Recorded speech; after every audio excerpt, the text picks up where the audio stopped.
ये बात मैं बहुत वर्षों के बाद बोल रहा हूं। चोटी संस्कार विहीन हो गया व्यक्ति, पशु हो गया। संस्कार विहीन तो वेद कहता है वो पशु ही है। व्यक्ति संस्कार विहीन हो गया। चोटी मीन संस्कार और रोटी मीन अन्याय का खाना, 2 नंबर का खाना। और बेटी कुल खानदान है कि नहीं कोई मतलब नहीं, धनवान घर में जानी चाहिए।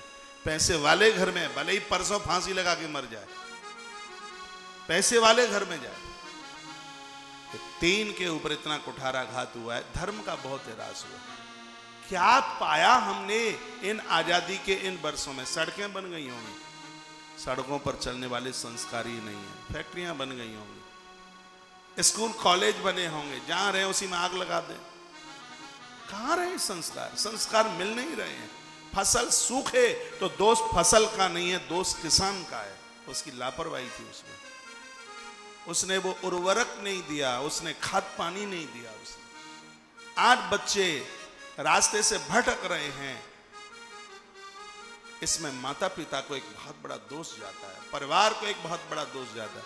ये महात्मा लोग तो गला फाड़ फाड़ करके चिल्ला रहे हैं, कौन सुनता है?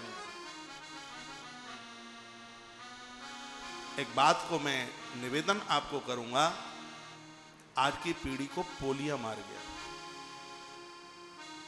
धर्म को एक पग का है, पांव का है धर्म को। धर्म के 4 चरण हैं, लेकिन जो पांव पर खड़ा नहीं हो पाता उसको यही तो कहते हैं, तो पोलिया ग्रसित है।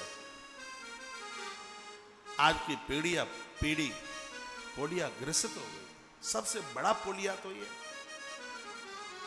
धर्म विहीन इंसान जीवन जी रहा है। चोटी, बेटी और रोटी, तीनों का प्रभाव ही खत्म हो गया। आपको पता है आज मेरी कितनी बहनें परेशान हैं, कितनी घर से बेघर हो गई हैं।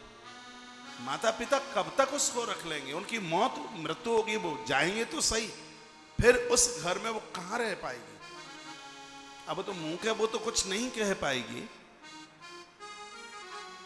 वो क्या बोलेगी?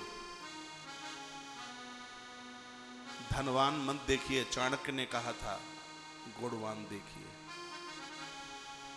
संस्कार देखिए उस परिवार के, उसका मंदिर देखिए, उसका चूल्हा देखिए, उसका बाथरूम देखिए, पता लगेगा। संस्कार वाले होंगे, बाथरूम भी साफ सुथरा होगा।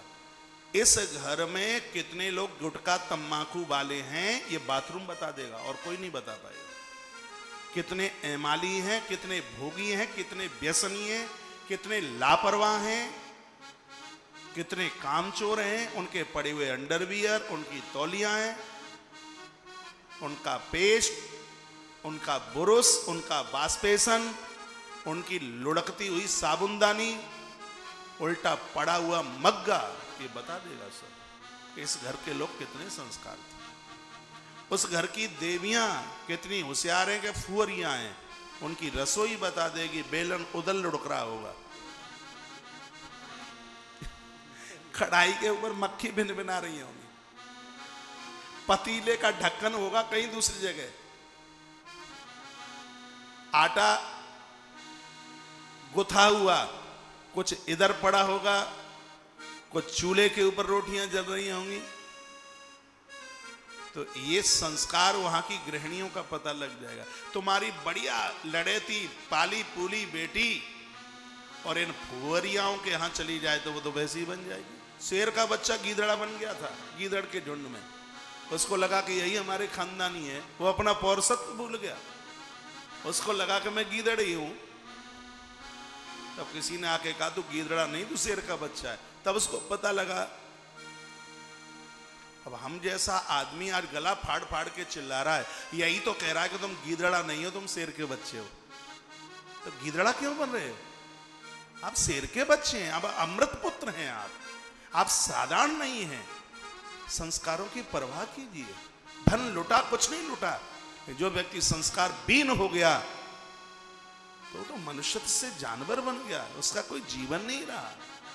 ये संस्कारों की जो बात कही जा रही है तो वंदनीय है, बहुत बहुत प्रणाम करने को लायक। वेदों का स्वाध्याय कीजिए, धार्मिक किताबें पढ़िए,